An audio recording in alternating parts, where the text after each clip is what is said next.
In today's video, I'm going to bring you guys up to speed with what's happening in the Fraser Valley, the BC, and Canadian real estate market. We're going to talk about everything from interest rates, sales volume, sales prices, and even consumer confidence. Before I dive in and give you guys all this great information, if you are finding my videos to be of value, I would greatly appreciate if you could hit that like and subscribe button to help me get my videos out to more people like you that want to be kept up to date. If you want to book a 30-minute call with me, you can do so by clicking the link below.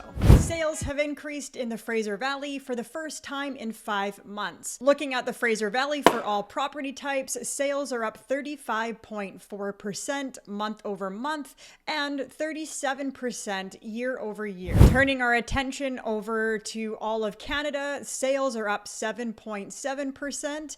In BC, they're up 15.3%. The recent increase in Canadian sales activity of 7.7% month over month was the highest activity amount we've seen since April 2022, when the market was in a very high seller's market. We can see here that BC saw the biggest increase in sales activity when comparing that to Alberta, Ontario, and Quebec. This, mind you, isn't terribly surprising considering the Bank of Canada reducing the overnight lending rate by 50 basis points October 23rd. It's going to be interesting to see what the November sales data holds, because we are expecting one more rate announcement December 11th, where it's most likely we're going to see another 25 basis point reduction before the end of the year. Generally, this time of year is quite slow for real estate sales, with most people wanting to put their house on the market and begin shopping again in the new year. Right now in my marketplace of Langley, BC, I am seeing a lot of sales activity where normally we wouldn't expect that at this time of the year. And I think a lot of buyers are trying to get ahead of what is anticipated to be a busy 2025 year,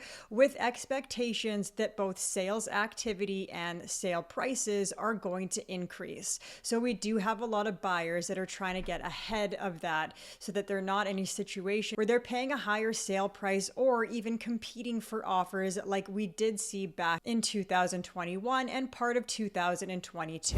It's for all of these reasons that Canadians are definitely jumping back into the market and feeling more confident. Here we have the Canadian Consumer Confidence Index. Canadian consumers have the highest level of confidence they've had in a while, which does make sense based on the fact that the overnight lending rate by the Bank of Canada has fallen 1.25% since June. And although that's expected to continue to fall, there becomes a point where buyers understand that they have to get into the market, because if they wait too long, market conditions will change from what's currently a balance to buyer's market to more of a seller's market, where buying conditions are a lot more competitive. Subject removal dates are shortened. You might be competing with another offer and potentially paying a higher price. So even though today's rates may be slightly higher than they are going to be in the foreseeable future, the price points are going to be lower as well. I'm not a mortgage broker, but one solution to that, if you are concerned about having too high of an interest rate, would be to get a variable rate and then over the next year or so monitor both variable and fixed rates and lock in when you feel comfortable with the fixed rate. Here we can see that the variable rate has fallen quite a bit in the past few months, whereas the fixed rate saw a slight uptick even despite the high level of volatility we've seen in the bond market. Just a reminder that the overnight lending rate that is posted by the Bank of Canada doesn't mean that's your actual rate you're getting. So we can see here the 5-year conventional mortgage rate is sitting at around 7%,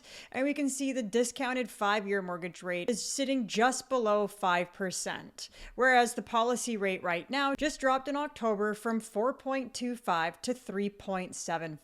We have a projection here that displays the policy rate should be around the 3% mark, and again today we are sitting at 3.75, so there is still room for rates to cut down even further. Focusing on absorption rate, which is a great measurement of how the overall health of the real estate market's doing, I'm going to show you guys what the sales to active ratio is sitting at in the Fraser Valley, and then we're going to go over what months of inventory is doing in all of Canada. As of October 2024, the sales to active ratio increased to 16.5%. Anything between 1 to 12% is a buyer's market, 12 to 20% is a balanced market, and anything that's over 20% is considered a seller's market. We were quite low over the past few months. Looking at October, we can see we saw quite the uptick. The sales to active ratio is sitting at 16.5%. This is officially a balanced market, and we moved from what was in September a buyer's market. If I had 100 homes that were on the market listed for sale in the month of October, 16.5 of those would have sold. And I believe we are going to see that sales to active ratio increase into the new year as consumer confidence strengthens and interest rates are expected to continue to decline. Months of inventory is another absorption measurement tool that we use to find out what type of a market we're sitting in. That measures the number of active listings divided by the number of sales in any given month. Looking at all of Canada, we can see we are slowly declining, so that's following suit to what our Fraser Valley market's doing in terms of absorption levels, and they're sitting at just under 4, which is a balanced market, but that's heading towards being a seller's market. The lower the number of months we have, the faster things are selling. Seeing sales increase in my local Fraser Valley market, 35% month over month is massive. That's a drastic increase in the number of housing sales. I think we're going to see a slight decline at the end of the year here just because it's December, the holiday months. It's always a slower time. Most people generally don't want to start shopping now until the new year. So we definitely have to factor in the traditionally slower month of December. But overall, I expect going into 2025, we're going to see the number of sales continue to increase and more people that have been waiting over the last year and a half when rates have been quite high start to get back into the market. I hope you guys found this video helpful, and as always, if you have any questions directly for me about your specific home in your specific neighborhood, feel free to click the link in the description below where you can book a 30-minute call with me. Please keep in mind all of these numbers are general and they don't necessarily reflect the value or the type of market that your home is in. If you want a better idea of what's happening with your specific home type or maybe the type of property you're wanting to buy into, please don't hesitate to book a call with me. If you found this information to be helpful, I'd greatly appreciate if you could hit the like and subscribe button. Thanks so much for watching, and I'll talk to you soon.